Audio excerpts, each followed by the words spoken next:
My mom used to always say, believe nothing of what you hear and half of what you see. And boy, it's no more true than now. And yeah, look, everything that is said is weighed heavily by Putin and his folks.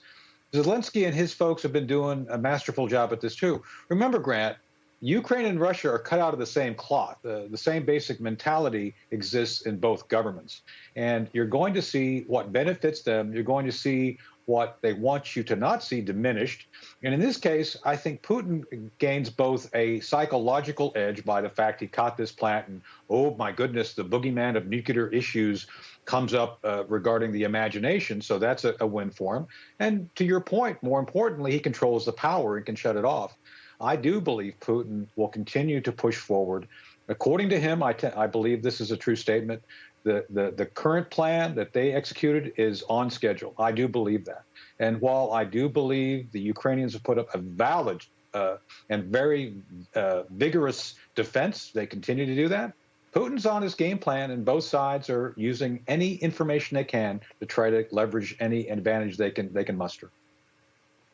All right, this is fascinating because I actually expected Ukraine to fall sooner. And I've been really, really impressed, as the rest of the world has been, from the resolve of the Ukrainians to fight back. So you think they're on schedule. Now, Zelensky, the president of Ukraine, has come out and said the Russians have taken 9,000 casualties. I don't know if that number seems very high to me, Colonel. So the Russians have been employing the same basic strategy and tactics that they did since the 90s. When they went into, I'll think of before I'm having a senior moment. Oh, Georgia. But yeah, no, before Georgia, they went into, oh my goodness, geez, I'm sorry about this, Grant. Anyway, they are using the same basic format.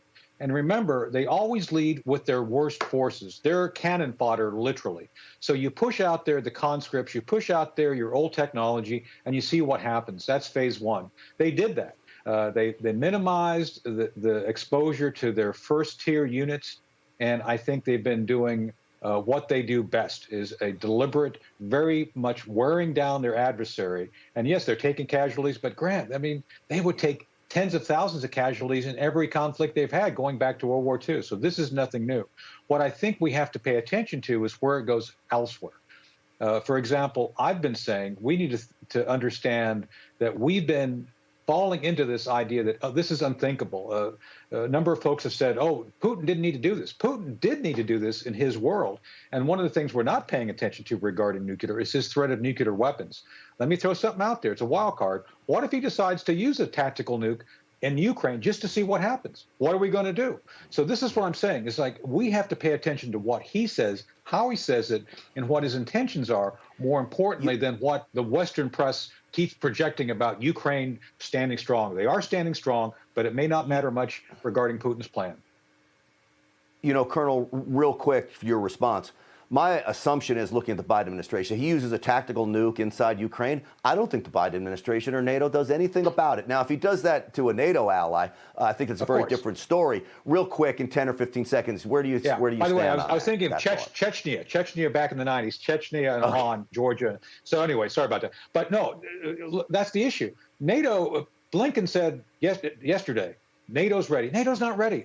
NATO is not exercised as a coalition since the 90s. You need to have another reforger. I used to go to reforgers in the 80s. That is a massive move of logistics, manpower, and technology all at once and used together to achieve something. Grant, until they do that, Putin will not take NATO seriously, and there's nothing we can do to interfere with his plan as far as I can see.